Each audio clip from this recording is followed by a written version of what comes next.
service des anges ce soir. Merci pour la délivrance.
Il y a quelque chose qui t'arrive aussi. Mais le président, laisse arrive maintenant. Au nom de Jésus. Au nom de Jésus. Au nom de Jésus. Quel nom qui va t'envoyer.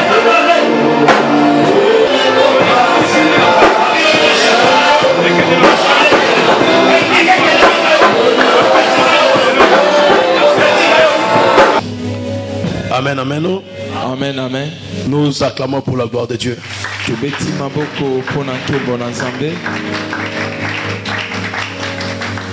Gloire à Jésus. Nous lisons dans les livres de Jean 10.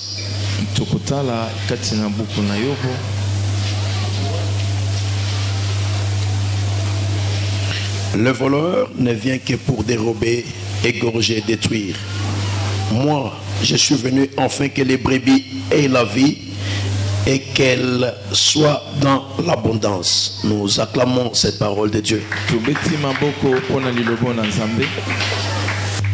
Et depuis le début de cette semaine, nous sommes en train de parler sur la destruction des systèmes maléfiques dans nos familles.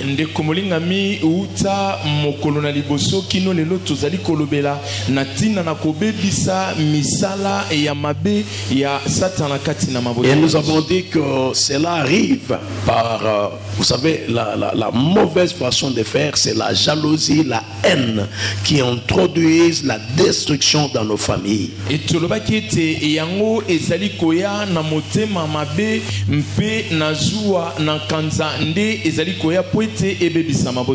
Un enfant de Dieu ne peut pas haïr, vivre avec la haine contre l'autre. Il n'est pas recommandé à un enfant de Dieu d'haïr l'autre.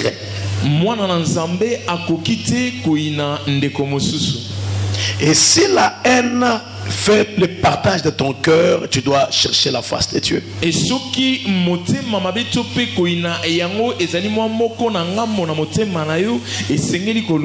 Nos familles sont détruites. En Afrique, nous avons des familles divisées, des familles détruites à cause de la haine.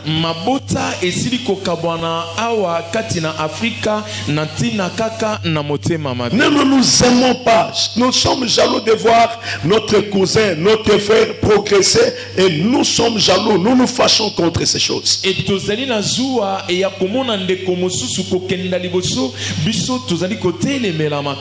le terrain de la division est devenu la famille. Alors dans le système de destruction des familles, il y a un moyen que le diable utilise très souvent pour détruire des familles. C'est lorsqu'il place la semence de la sorcellerie. Et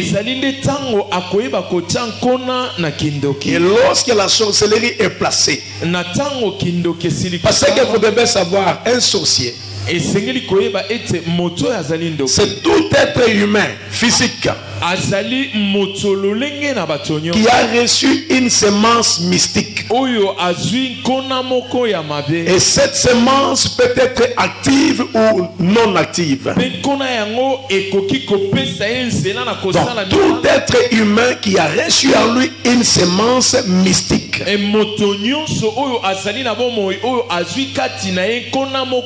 cette semence peut être active ou inactive selon les cas. Et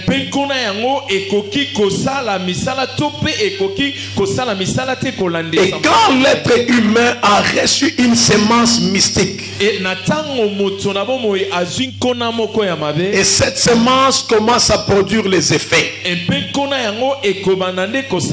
J'ai expliqué depuis 2 jours quand est-ce qu'une semence est active et quand est-ce qu'une semence n'est pas active. tango nkona ezali kosala misala tope ezali kosala Parce que dans la sorcellerie agit avec la manipulation. empoete kindoki esalaka na lolenge ya Et la sorcellerie agit également avec l'intimidation. empe kindoki esalaka na lolenge ya kobangisa Parmi le procédé, il y a la manipulation, il y a l'intimidation. e na kati na kosalela na yango ezali na kobangisa pe kotinda Dans l'objectif de dominer. e na etinda kaka moko ya Alors kokoza quand quelqu'un a reçu la semence na tango moto moko azwi de la sorcellerie, ya kindoki ça peut être une viande, ekoki kozala ça peut mosuni être une nourriture, ekoki kozala ça peut bilei être un bien matériel. eto mpe eloko na Et kosalela lorsque celui qui a été utilisé comme agent arrive, e na tango moto oyo asalelaki yango akoyeba na il kokoma. va venir la nuit pendant que celui-ci dort. e moto yango akoya na butu tango moninga mosusu Parce que alali beaucoup de mauvaises choses se font seulement la nuit. mpo ete biloko mingi na mabe esalamaka Et quand il vient, c'est pour réclamer, pour demander, remets-moi ce que je t'avais donné. e na tango akoya na butu ezali mpo ete asenga na yo ete pesa ngai maye oyo na Ou bien si tu ne me donnes pas, je veux partir avec toi. e soki okozongisa te na Et kokenda quand il vient, il a un moyen de transport. e mpe ntango akoya azali na lolenge moko ya komema Dans le mystique, il peut te montrer une voiture, il peut te montrer un avion. Il vient te prendre pour t'amener dans cet avion. e na lolenge na soloka akoki kolakisa yo mpe po motuka to mpe eloko mosusu Et quand tu acceptes de voler avec lui dans cet appareil, e mpe ntango yo okondima ete opumbuka elongo na ye na mpepo dès que wana tu es sorti, la semence de la sorcellerie est active et tu es devenu un sorcier. e na ntango yo okobima wana elingi kolakisa ete kona na kindoki ekomi kosala Mais mosala tous les sorciers, quand ils sortent, ils n'ont pas le même niveau. kasi bandoki nyonso ntango babimaka na butu bazalaka na epimelo moko Nous avons les gens qui ont la haute sorcellerie. e tozali na bandeko baza na kindoki mpenza ya Nous avons les débutants. epe baoyo bazali kobandisama na kindoki Et nous avons également ceux qui mangent. epe na baoyo bazali kolia Il y a plusieurs classes de sorciers. epe ezali na bakelasi ebele ya Mais je donne les grandes lignes. kasi nazali kopesa nde mamilongo Quand ya quelqu'un minene. a reçu la semence, ici je parle de la sorcellerie consciente. e awa nazali kolobela na kindoki oyo moto mpenza ayebi La sorcellerie consciente, il sait que moi je suis sorcier. moto oyo ayebi mpenza ete ngai nazali ndoki Il sait que moi je sors quand je veux, je fais faire du mal. e ayebi ete nabimaka na butu ntango nalingi mpe nakoki kosala Parce qu'un sorcier c'est qui? mpo ete ndoki azali C'est nani? un homme, tu peux le voir, c'est un homme normal. azali moto lolenge ya bato nyonso Donc la journée comme ça, il est normal. na moi okomoni lokola moto Il nyonso peut avoir aussi compatir au malheur de quelqu'un. e akoki mpe koyoka mawa na pasi ya Il moto peut aussi souffrir quand quelqu'un souffre. akoki mpe konyokwama ntango moto moko azali Mais koyoka. c'est lorsqu'il se retrouve dans son état d'esprit kasi soki kaka amikotisi na lolenge ya molimo na qu'il ye wana, oublie tout ce qu'il voyait la journée. ye akoyeba kobosana na maye nyonso Il amonaki commence na à moi. faire autre chose. akobanda nde kosala Mais makambo les niveaux se diffèrent. kasi epimelo Parce que ekese dans la haute sorcellerie, il y a ceux qui peuvent agir et physiquement et spirituellement. po ete na kindoki na likolo ezali na bato bakoki kosalela na lolenge na bomoto mpe na kindoki Ici, je parle de quelqu'un qui a reçu d'abord la semence. e awa nazali kolobela na ntina na moto oyo azwi nkolo. Celui-là devient un sorcier, mais c'est un débutant. e moto wana akokoma ndoki kasi azali moto oyo abandise kindoki Alors, dans sa mission dans la e sorcellerie, na etinda na ye na kindoki celui-là ne travaille pas. e moto wana asalaka Il te est juste un observateur de ce que les autres font. azali kaka motali na maye oyo basusu Il ne mange pas la viande humaine. e aliaka mpe mosuni na moto Il est juste en train de voir ce que les autres font. ye atalaka kaka se bobele maye basusu bazali Ça, c'est kosala. le niveau des débutants dans l'œuvre de la e sorcellerie. wana ezali moto oyo abandi misala na kindoki Mais alors, ce genre de personnes, kasi lolenge ya bato oyo wana, pour eux, même si c'est une sorcellerie consciente, e mpona bango atako ezali kindoki mpenza oyo ye ayebi la délivrance est facile. e bokangolami Parce ezali qu'il mpenza suffit bope. qu'il accepte e kaka soki moto yango et andimi qu'il renonce, mpe aboyi qu'il yango refuse de sortir, e aboyi mpe kobima et na qu'on moto prie pour lui fermer les oreilles et les yeux. e andimi ete bakanga ye miso mpe mato Alors là, ça s'arrête. e wana kindoki ekosila Même s'il a eu la semence, ça s'arrête. e atako moto azwaki nkona Parce kasi qu'il est ekosila. encore au niveau des débutants. La sorcellerie commence à devenir dangereuse quand quelqu'un est passé à la table de sacrifice. C'est-à-dire qu'il a consommé la nourriture. Là, il entre dans une autre dimension. Et là, il commence, sa mission, c'est avoir suffisamment la viande pour se nourrir. Et c'est comme ça que dans cette mission, il y a ceux qui sont envoyés pour tuer, pour provoquer des accidents, pour créer des problèmes sur des routes, pour détruire des familles afin d'avoir la viande. Et certains même peuvent le faire parce qu'ils entrent dans une situation de restourne. C'est-à-dire, s'ils mangent ta viande aujourd'hui, demain ça serait toi, le lendemain ça serait l'autre, et comme ça ils commencent ainsi à se partager la viande. Alors à ce niveau-là, il devient dangereux. Parce qu'à ce niveau qu'il commence à monter des grades. Il commence à devenir des princes, des princesses. Il commence à devenir des rois, des reines. Il commence à avoir des titres. Parce que là, ils ont déjà consommé. Et quand quelqu'un consomme, c'est lui qui donne davantage, monte plus en grade. Le problème c'est lequel? Le sorcier débutant ne monte pas rapidement s'il n'exécute pas les ordres qu'on lui donne par ses maîtres. Et si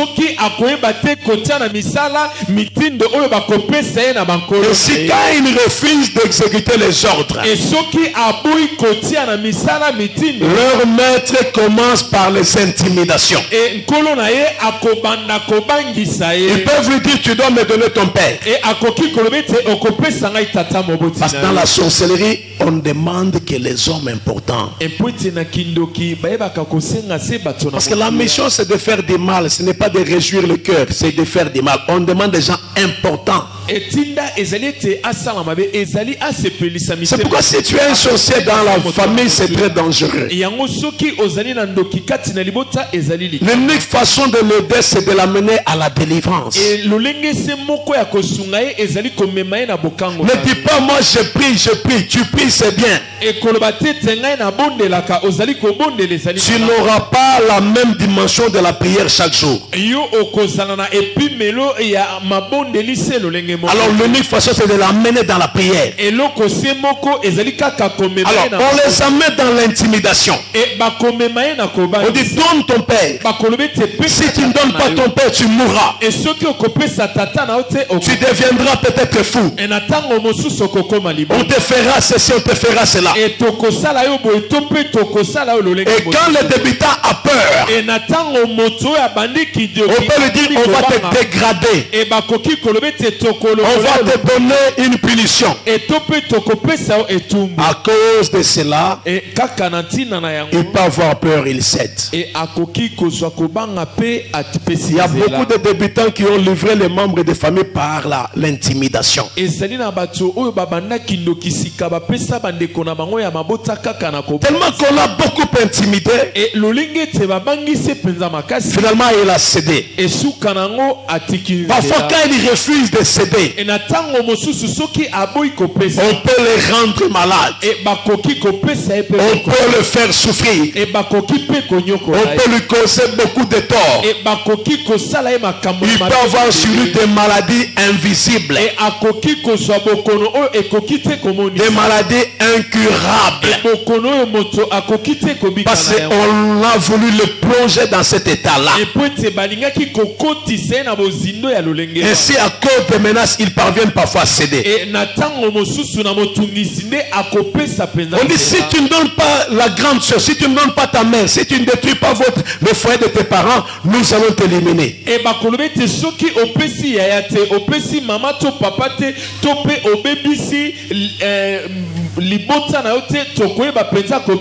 Parce que la mission du diable, c'est de pouvoir détruire les autres. Alors on agit ainsi par l'intimidation. Ils peuvent aussi agir par la manipulation. Ils te font des choses et on te dit de tuer une poule. Quand tu égorges la poule, c'est ta mère qui meurt. Ils peuvent t'amener dans les illusions. Ils te montrent une gloire, des grades. Et tu as des illusions, tu cèdes. Ainsi tu fais leur volonté, tu entres pleinement dans le monde des ténèbres. Donc dans leur façon de faire, ils sont là pour que les hommes soient détruits. Et ils sont là pour que le milieu où tu vis soit malheureux. Alors, je disais, le meilleur moyen d'aider un sorcier, c'est de l'amener dans la présence de Dieu. Ce n'est pas de dire, je ne veux pas de toi, ne viens pas chez moi. C'est un esprit, il peut venir. La meilleure façon, c'est de les convaincre. Pourquoi vous savez, c'est le diable qui a voulu détruire ces personnes. Ils ne sont pas allés chercher les sorciers. Sont rares les gens qui ont voulu la sorcellerie eux-mêmes.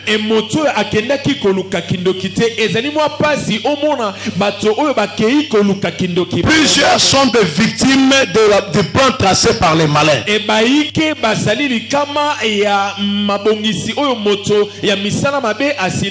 Alors le meilleur moyen de l'aider, c'est de l'amener devant des hommes de Dieu, où il va passer aux aveux, où il va décider d'abandonner, et après on peut faire des prières sur lui, et cela va changer son histoire. Mais si on l'amène pas, on l'évite, sachez que c'est un esprit, il peut toujours se mouver. Il y a ceux qui pensent qu'il faut seulement continuer à prier, monter en prière. C'est bien de prier, mais c'est mieux d'aider les sorciers à venir à l'église. C'est l'aider à rencontrer les hommes de Dieu. C'est de l'aider à avouer. Et s'il y a des sorciers dans cette église, je vous dis une seule chose, le diable a toujours mal payé ses serviteurs. Il peut aujourd'hui t'utiliser pour que tu détruises ta famille, mais à la fin des comptes il te payera mal. Beaucoup de sorciers meurent par des morts subites. Parfois ils sont tués par leurs confrères, parce que le diable finit toujours par leur payer. On peut l'amener à commettre une erreur,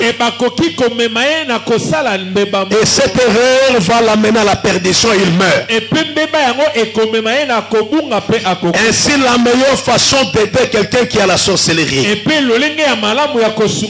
c'est de ne pas dire il est sorcier, se moquer de lui, mais c'est de dire il faut qu'on te conduise dans la prière, et qu'il vienne pour avouer, et qu'il ait la volonté de laisser, parce que qu'il ne veut le pas, tout sorcier ira en enfer, et le diable lui-même peut aussi les lâcher. Alors la meilleure façon, c'est de venir se repentir,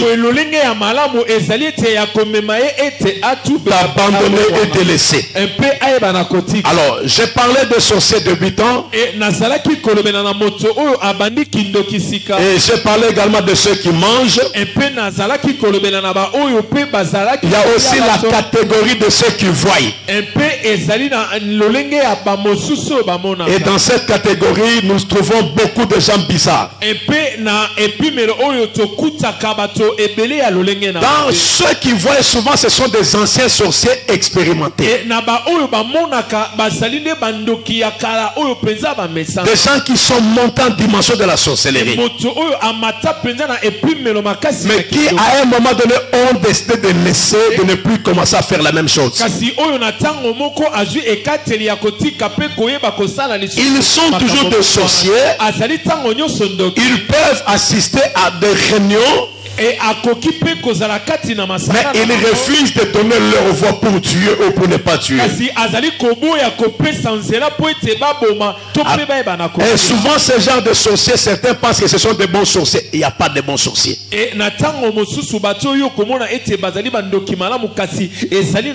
Parce que souvent ils arrivent à dénoncer ce que les réunions de la sorcellerie ont arrêté.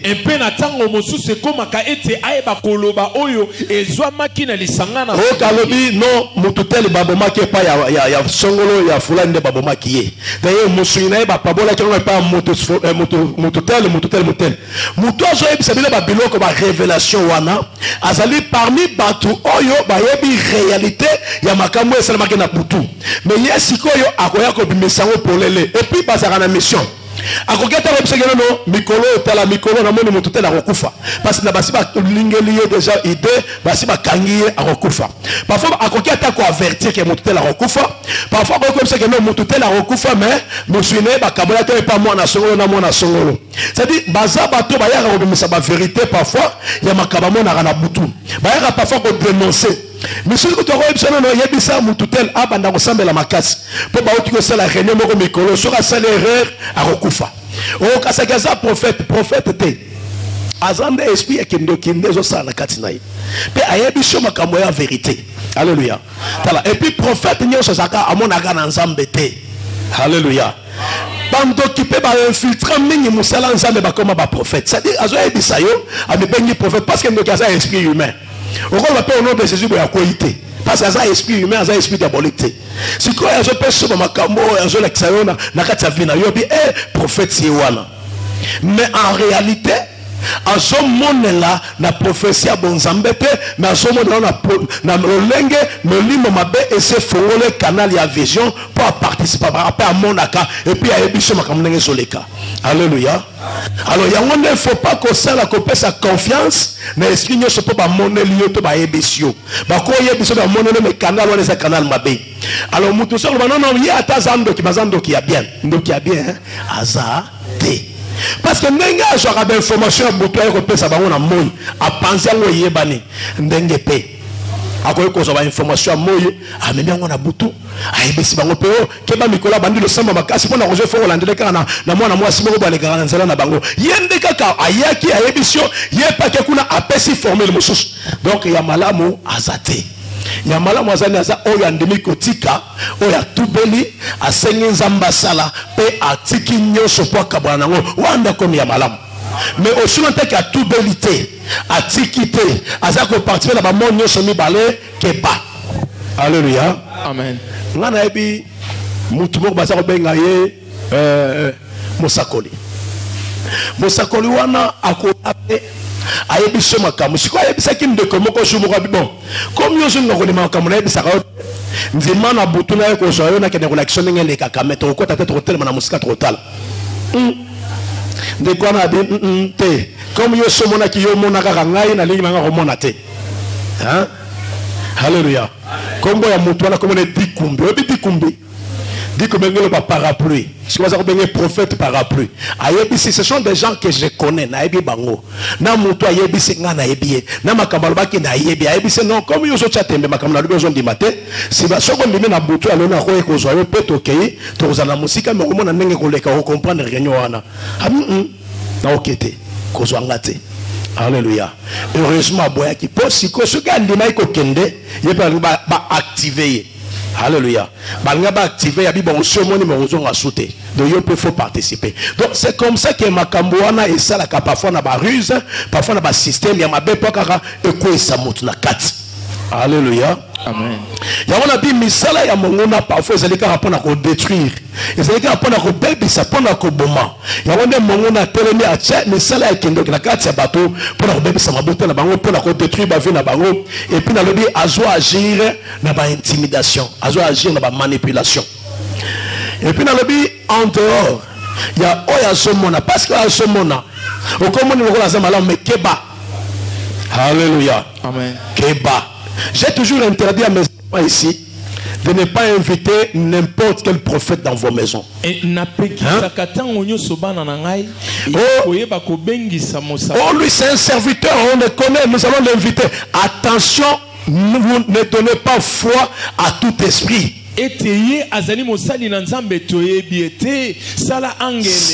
Ce n'est pas parce qu'on lui dit qu'il est prophète, il est serviteur de Dieu, qu'il est réellement serviteur de Dieu.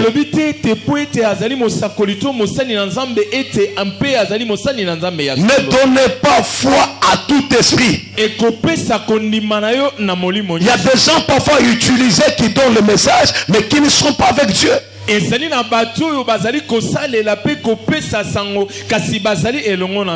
il y a le faux, il y a aussi le vrai. Et même qu'il y a les prophètes de Dieu, il y a aussi les véritables prophètes de Dieu qui sont là. Alléluia. Amen. Et on les reconnaît par leurs esprits, par leurs actes, par leurs fruits. Un vrai prophète, on le reconnaît par ses fruits. Alléluia. Amen. Alléluia. Amen. Est-ce que nous comprenons? Amen. Est-ce qu'on est ensemble? Amen. Alors je dis, le malin peut agir en utilisant les faux prophètes qui sont des sorciers qui voient. Mais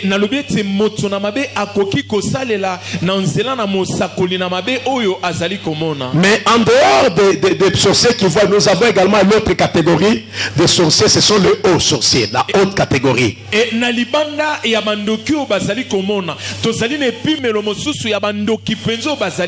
Wana basi ba mata ba dimension. Baza tellement na niveau à l'icolo que moyen bloqué boye pas ma pas mbezate. Azawana aza capable de multiplier aza boye awa moni awa. Mais ozomone pe yewana na bando ndazo tambola na nzela. Omone pe na kenge aya peshombot. Je crois on a pris toyaki témoignage moko ya ndekomoko le prophète Ézéchiel ayebi. Azalaki na Kananga. Mais bamonie aye na Afrique du Sud, na Johannesburg, na aéroport. Abengi sur na ya na komi na jako visiter no. Ba kepe na aéroport, abimi pe ba yambi akoti na mutuka. Ti na ndako. Ba vandi pe basali une semaine. Ala la kawana, ali akawana bamona kaye. Zokande na même moment yemoko pasa na Kananga. Na même période na Kananga sakana ye, asakana batyo so basolo ka. Donc a multiplier, a dédoubler. Azo vivre en Afrique du Sud, azo vivre na Kananga. Tant on peut sili à la kibawa alobi na zongi, ba toti yepe na aéroport, a koti pe à l'équipe a zongi Kananga. Zokande tant on yeko benga Kananga, mais ndenge ni tozeki na awa ya umeli azongi abi ayaki mukoni. Ayaki mukoloni. O ayaki shute, mais non. Mais ya tigala ko bimate, ana passeport, akobima ndenge ni. Mais yo so ba pamba tozaki na yawa. Abi so bo seki na biso biso zalaki na nani biso peto zalaki na ye c'est que yo olotaki ndeko na Afrique de mais ngana olota ndeni ngana moni tozo vivre na ye tozo li ensemble tout na tabana bazaki na ye.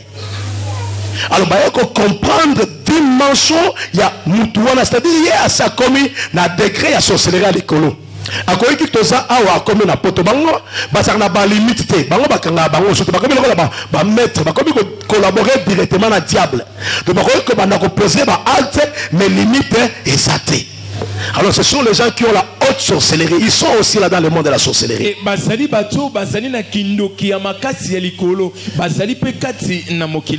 les retrouve dans les chefs de clan, dans les chefs de famille, dans les chefs coutumiers, parfois ce sont ces gens-là qui ont cette dimension de la sorcellerie. Et natango mosusu bakutaka bango ete mkumu ya mboka ezali nde bato wana oyo bazali na epimelo ya kindoki ya likolo. Et ce sont des gens qui sont encore plus dangereux. Mpe bango nde bazali bato penza bazali likama makasi. Et qui sont là pour faire encore du mal. Mpe bazali wana pona kosala kaka mabe. Mais je veux que tu comprennes une chose. Nalingi ete yo sosolelo ko. Que la Bible dit on vient pour dérober, pour égorger, pour détruire. Et Moïbi ayaka kaka pona koyiba kokata kingo pe kobe. Et le diable utilise la sorcellerie mpesa bolo asalela ka pour kindoki. arriver à ces trois objectifs. Mpete akoma na malobo yo misala. Pour dérober. Mpete abebi. C'est-à-dire, vous voyez que quand il y a une... mpete bokanga. Ne fouillez pas cela, mais faites tout pour la délivrance. Ekoki mate kasi sala nyonso pona bokanga. Parce que quand vous avez un sorcier dans la famille, mpete tango bozali na ndokina. dans la mission de dérober, de détruire et d'égorger, na etinda ya kobebisa kokata kingo mpe koboma. il peut créer le décès. Et akoki kokela oyo Parce que dans la destruction, il peut tuer. mpete kati na kobebisa Donc, akoki le destructeur, le diable est là pour tuer.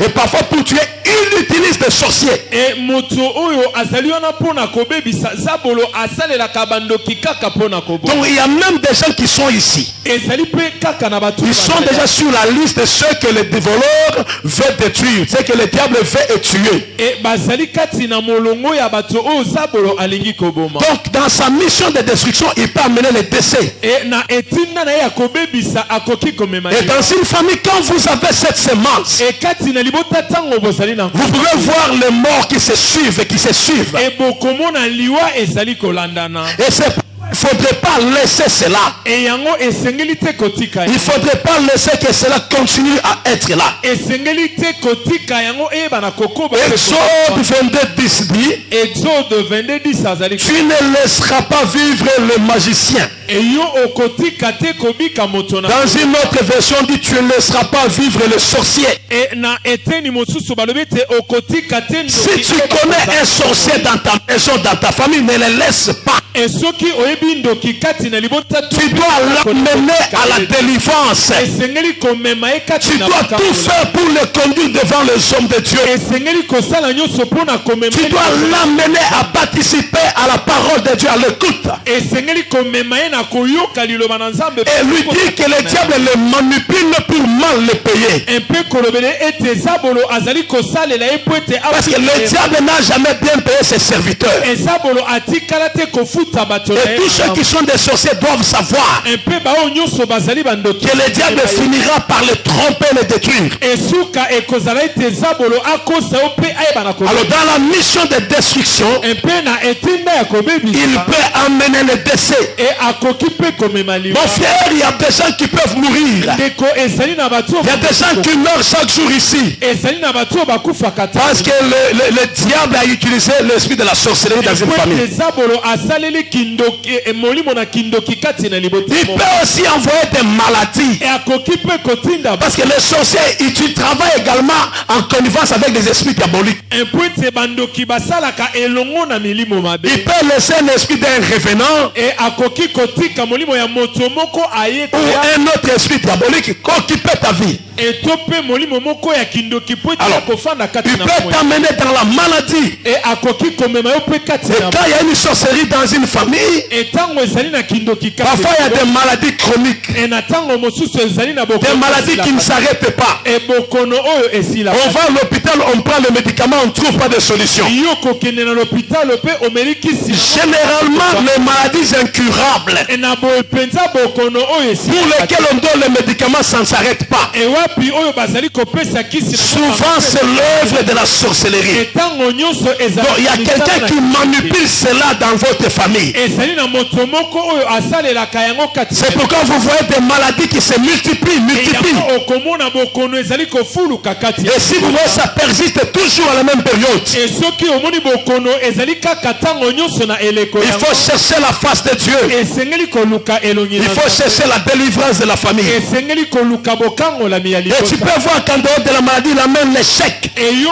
okomona libanda na bokono Dans toute famille, personne ne peut réussir. na libota oyo moto akoki te Vous ko. commencez bien, mais vous arrivez à la fin, vous échouez. Eyo komona moto abani malamu kasi na suka. Tout ce que vous faites, c'est de l'échec. Enyonso yo kosala Vous forcez, mais vous échouez toujours. okosala makasi kasi okokasi. Généralement, ça, c'est l'œuvre de la sorcellerie. Na boetango nyonso ezali misala na ki. Parce qu'ils peuvent s'organiser à amener l'échec dans une famille. Poete bakoki komibongisa poete bamema kokake makati. Il faut faire attention quand dans ta vie tu ne vois que les échecs. Esengeli kosala angele soki ozali komona tango nyonso. Tu commences une affaire l'échec. Yo kobanda likambo. Tu commences quelque chose, c'est l'échec. Yo kobanda likambo. Il faut faire attention. Esengeli kosala angele. C'est pourquoi tu dois chercher la source de tout ce qui t'arrive. Yangwana esengeli koluka ebandeli ya mayenyoso ezali ko. C'est comme ça que je connais un papa. Na boende na ebi papa mo. Il avait vendu la parcelle. Oyo ateka kilo. Il a vendu la deuxième. Oyo ateki ya. Mais chaque fois qu'il vendait des parcelles, na tango nyonso azalaki koteka ma. il ne voyait pas où partait l'argent. Azalaki komona esika misolo. Il a vendu. Ateki pe ateki. Alors il a rencontré un homme de Dieu qui lui a dit attention. Esimanango akutani na moto na nzambe moko alo. Avant de vendre cette parcelle, liboso na koteka lo. Il faut que tu saches d'abord où part l'argent. Esengeli koyeba ete misolo ezali kokende. Alors qu'il avait un enfant sorcier E boye azalaki na mwana moko na. qui avait déjà bloqué toutes les finances. Oyo akangaki misolo nyonso. Chaque fois qu'il vendait la parcelle, l'argent venait entre les mains de l'enfant. Et la famille était consacrée à l'échec, à la pauvreté. Il fallait la délivrance de l'enfant pour que le père puisse se tenir. Alléluia. Amen. Il y a beaucoup de choses qui se font. Il y a un jour un prédicateur donnait l'exemple ici. Il y avait à Chikapa une femme qui était sorcière. Et son mari devait chaque fois se rendre en Angola. Alléluia. Amen. Alléluia. Amen. Comment vous commencez à agir comme des sorciers? Qu'est-ce qui se passe? Vous cherchez quoi? La manipulation. Sans effet, la manipulation. Regardez-moi ici. Alléluia. Je sais que les sorciers sont là. Pendant que je passe, je sais que vous êtes là. Je sais. Mais le diable vous utilise pour votre perte. Et moi, quand je parle, c'est pour que vous puissiez changer de camp. Le problème de l'évangile, c'est que tu ne périsses pas, mais que tu viennes au... Que tu viennes au Seigneur pour le salut de ta famille. Alléluia. Amen, amen. Alléluia. Amen, amen. Est-ce qu'on est ensemble? Amen. Est-ce qu'on est ensemble? Alléluia. Est-ce qu'il y a un enfant de Dieu qui peut acclamer pour la gloire de Dieu?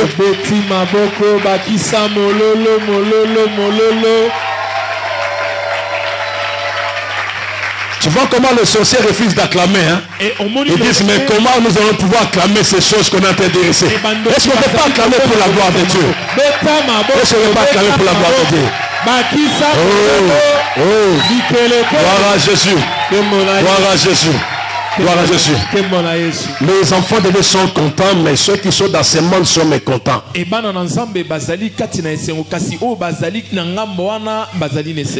monde n'est qu'illusion, ce n'est pas la réalité. Le diable vous utilise, il faut quitter là-bas. Alléluia. Amen. Alors je disais, comment cette femme, qu'est-ce qu'elle faisait? Chaque fois que son mari devait sortir avec les diamants pour aller vendre, l'homme rencontrait une femme habillée en tenue militaire. Et la femme donnait des ordres. Tu n'iras pas dire, allez, confisquez, regardez telle part, prenez ça. Mais la journée, c'était une très bonne femme. Diable a utilisé innocence ya batu. Omona mingi bando bazaka basi ya kitoko bibala ya kitoko. Omona asa pesa asa sans tache ayibaka te, afingaka te, mais omona pe kitoko boboto ao. Mais keba Parce que diable a mon abola mona ya mona kitoko na bina ko tike bote fona utiliser. Alléluia. Peut-être que à utiliser un peu tu as ma bête mais batunya so utiliser ka. Ma pona ka mingi bato belongi kitoko. Amen. Mona mobali moko kitoko azana mutuka ya biazo kitation mingi sana parfum. O pensando mobali so nzoka des grands sorciers. Yo tela ka mutuka yo tela contact wana tela ninga zo lumba parfum mais zo tete nzoka nde asia beba.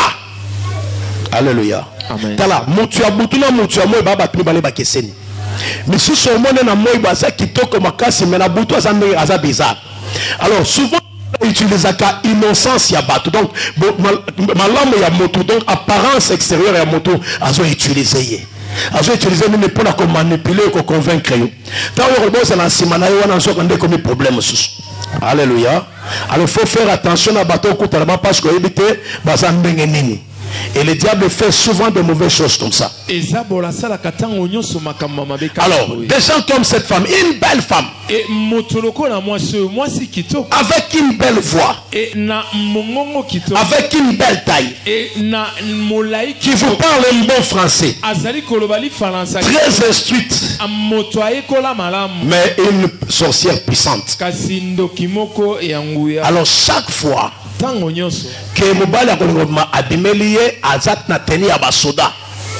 Alors na prière je me prière et salami tellement mingi.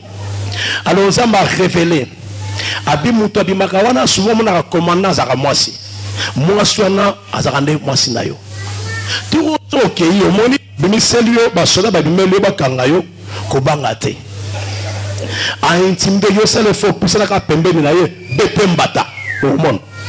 Je ne sais pas si diable a su que ça va tenir ma baie. Si qu'on a joué à mon arrêt, arrêtez! On t'a dit, les sauces, la colie, moi, si n'a pas de passe. Là, que n'a pas moi super wax, n'a pas c'est moi bon. Si on mouton a bimi, est-ce que ça y est, ça y était? Abetour, on a re-signé. Bah, y on a pas soudain, mais du crac. Bah, fouillé, bah, bendi, collé. Kende tanga ba beta tini ke ba tsa impa beta motiona mbata. Oh ce qui colonel ce qui nan tanga beti mbata amoni muto baloki. Omoni biloko alata ki wana ba matiti ya manga. Achango boya chia kangisi bo biso tant tazanga bana to yokola tayirimo matiti ba manga lokola ba soda donc chebo matiti mo chebo kangisi yango boy o kangisi ceinture ba soda ba soda kala ba yokola ta souvent ndengwana. Alors, ba betie siko e baloki matiti ya oiba matiti ya manga wana ba kanyango mike ba salango ceinture ba salango boye ba chango boye na katikati na mondo ki alokota ezaki na mondo ki ya bambo moi c'était à moke azanga bilamba abiriyo montumba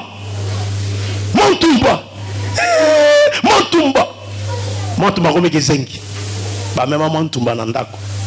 Alléluia. Makambo eseli na soko ngolo na histoire n'attendez pas moto betele ngango yenda ko expliquer le reste.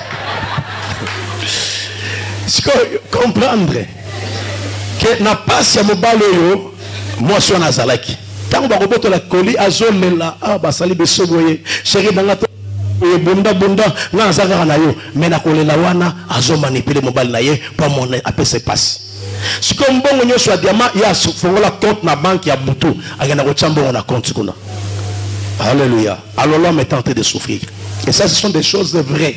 Donc, l'œuvre de la sorcellerie, c'est une œuvre de la manipulation. Et ils sont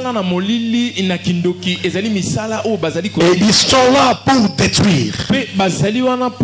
Ils sont là pour saccager les autres. Et si tu as un sorcier dans ta maison, si tu as un sorcier dans ta famille, il faut l'amener à la délivrance. Alléluia. Amen. Surtout ceux qui ont s'allier, ça devient compliqué, mais ils sont capables de changer. Dans le but, ceux qui n'ont allié, même facilement, ça peut s'arrêter. Mais ceux qui ont s'allié, il faut vraiment travailler sérieux, payer mon compte, de renoncer. Amen, amen. Amen. Alors je disais que Moussala est diable, ils allaient pour détruire, pour dérober, comme un échec, comme un blocage, comme un cauchemar, comme un nyoso yamabe. Alors Moussa les a dit à appauvrir biso, à détruire biso, à polluer l'environnement la biso. Yango monaka Nous avons une sorcellerie consciente. Amen. Mais quand on a une sorcellerie inconsciente, il y a un makila na yo, to nanzela semence, mais semence est inactif. Il y a même parfois osa na yo, même makamune comme clarté. Mais le nom dans le sorcellerie plus consciente, parce qu'il y a beaucoup de choses à dire. Alléluia. Amen. Dans le monde de la sorcellerie, il y a la sorcellerie inconsciente aussi.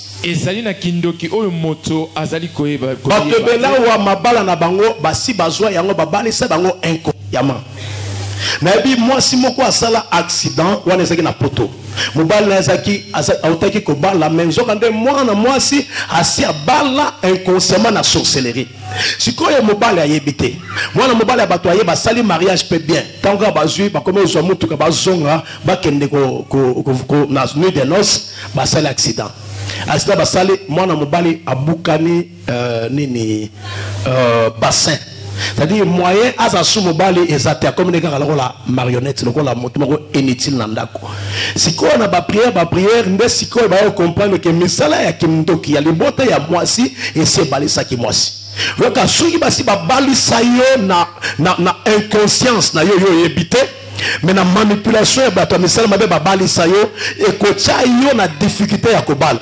Ce qu'on bali peut-être au kobotate, ceux qui peuvent botter aux années 50 et qu'on y a difficulté à kobal.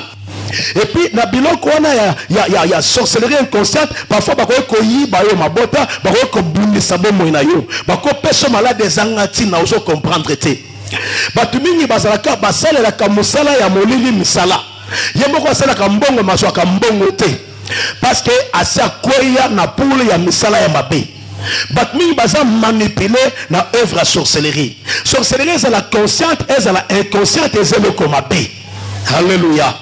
Yo mutumba musala malongo zwakate no travail kamengi bakoki kozwa yo ba manipula kayo parce que ozana makila moko et réclama kayo. Alléluia.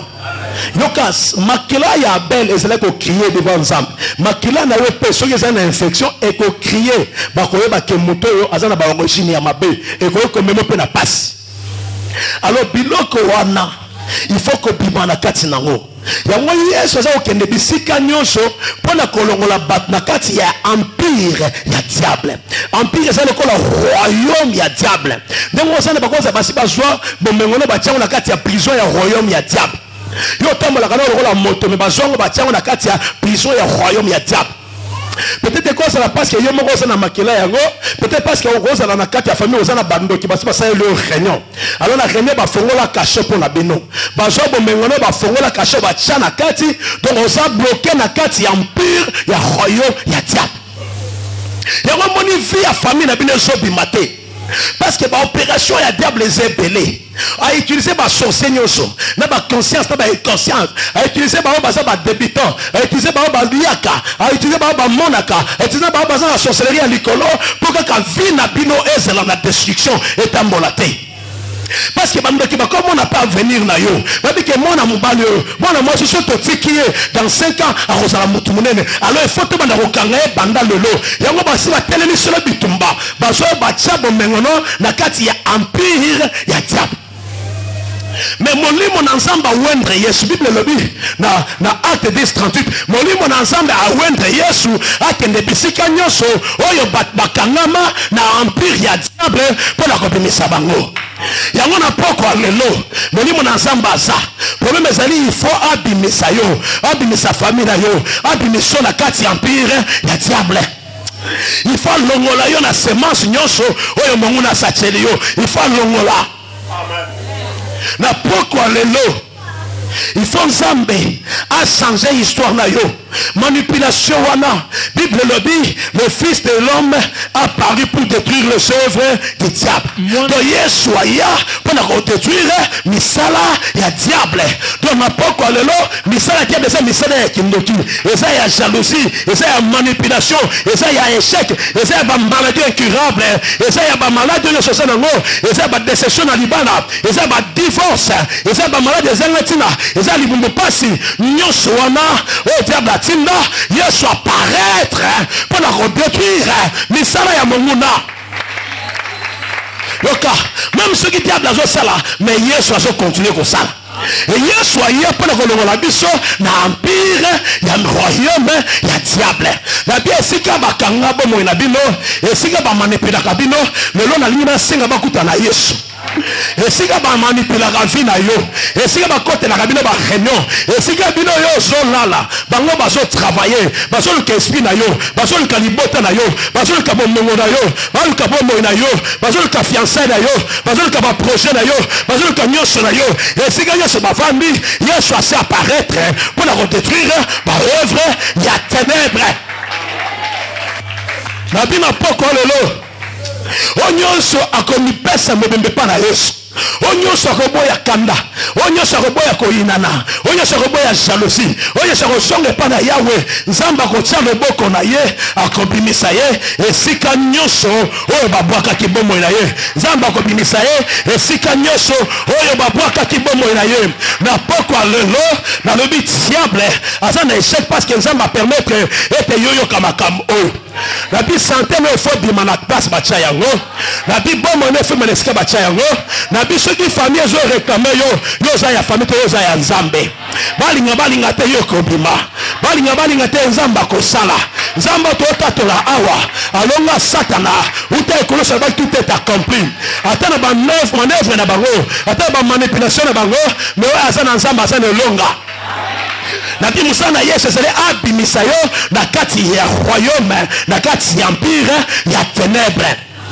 Na bi basi bazwa eloko moko bomo no bakbandela ekozala diplôme ekozala lipala ekozala elamba ekozala boki mobali na otoki mwasi na yo basi bazwa bavandela yango mais na poko ya lelo onyoso manipula ka vie na yo pe santé na yo il faut kuta na nzambe ya solo il faut kuta na nzamba solo esika nyonso ata bombani nzamba za na makasi ya kotinda na boko na ye ko simbo esiko zali pe ko bimisa yo na ba minyolo na ba prison na esika nyonso o bango bacha yo lelo na butu ya lelo oye pamba te nzamba ko bimisa yo na poko lelo marque o bachao na nzoto ekolongwa.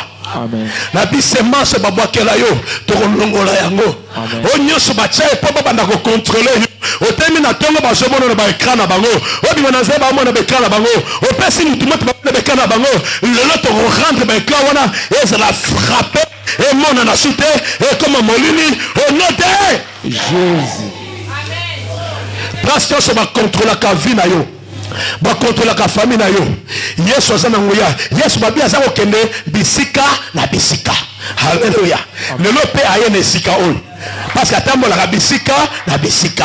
Comme atamba na bisika c'est pas du sabat na kati ya libulu ya mongona. Le lope aye aw. Programme ya Yesu zali abimisa yo pe. Na malade ozanga tina wana. Na besheko yoza na ngwana. Na belekele mabe yoza na ngwana. Na nyosho babakela wana. Yesu akenda ka bisika na bisika. Le lo azoya pe nesika oyo. Po atia loboko na ye abimisa yo pe mesika babwaka yo. Bible lobi Yesu azokende alobi ake sika mongote. Bible lobi akenda ka bisika na bisika. Bisika na bisika. Bisika na bisika. Pona kozwa batu oyo batisha na kati ya royaume ya diable. Oyo kozwa batu oyo bakanga minyololo. Pona kozwa batu oyo misala molili ezosala. Pona kozwa batu oyo condamné bango na liwa basi ba condamné bango na échec basi ba condamné bango na maladie aye ko chalo boko na ye pona ko bebisa ko longola bango. Na bi mariage nyonso basalisa yo yeba te na molili leo na kombo na Yesu nazo annulé yango. Na bi engagement nyonso basalisa na inconscience na yo lelo lokola mosa na nzambe apesi nga fongola otoko fongola ko fongoma otoko kangama. Na bi lelo na annulé mariage yo molili pe na fongoli nzela ya mariage sengo pona bomo na yo na fongoli nzela ya musala malamu pona bomo na yo na fongoli nzela ya santé pona yo na fongoli nzela ya bomo imuna pona yo na fongoli nzela ya guérison pona yo na fongoli ngeza ya succès pona yo na fongoli nzela ya guérison pona yo na fongoli nzela ya innovation pona yo na fongoli nzela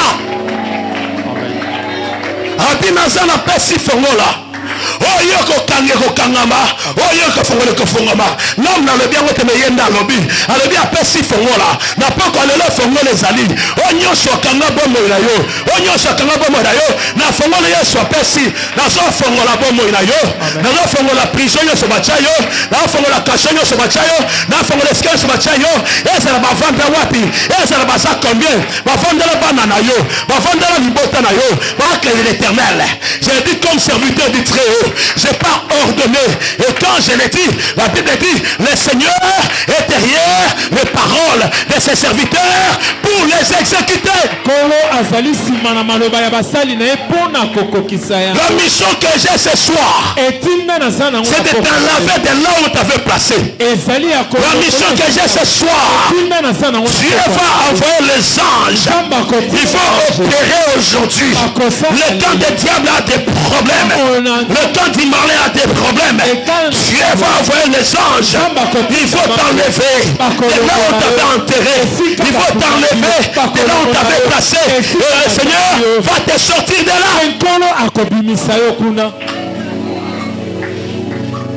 Le temps est là où il veut faire du bien et changer le destin de quelqu'un. Amen. Ta vie a été trop menacée. Tu es né avec un sang qui te réclame. Tu es né avec un sang qui parle mal contre toi. Quand tu es poursuivi par les esprits de famille. Mais aujourd'hui le Seigneur va faire un miracle pour toi. Le Seigneur va faire un miracle pour toi. Le Seigneur va faire un miracle pour toi. Le Seigneur va faire miracle pour toi. Je vais prier avec des gens qui sont arrivés et qui sont prêts. Moi je ne connais pas ton cœur. Moi je ne connais pas ton âme. Mais la Bible dit tous ont péché et sont privés de la gloire de Dieu. Tu as nourri tes pensées par la haine. Tu as nourri tes pensées par la jalousie. Tu as nourri tes pensées par les pensées négatives. Aujourd'hui, j'ai besoin que tu te répandes. Ceux qui font donner leur cœur au Seigneur, qui vont dire j'abandonne les mauvaises voies, qui disent Seigneur j'ai besoin de toi, pardonne-moi pas, je me fâche, j'ai haï des frères, j'ai haï des soeurs.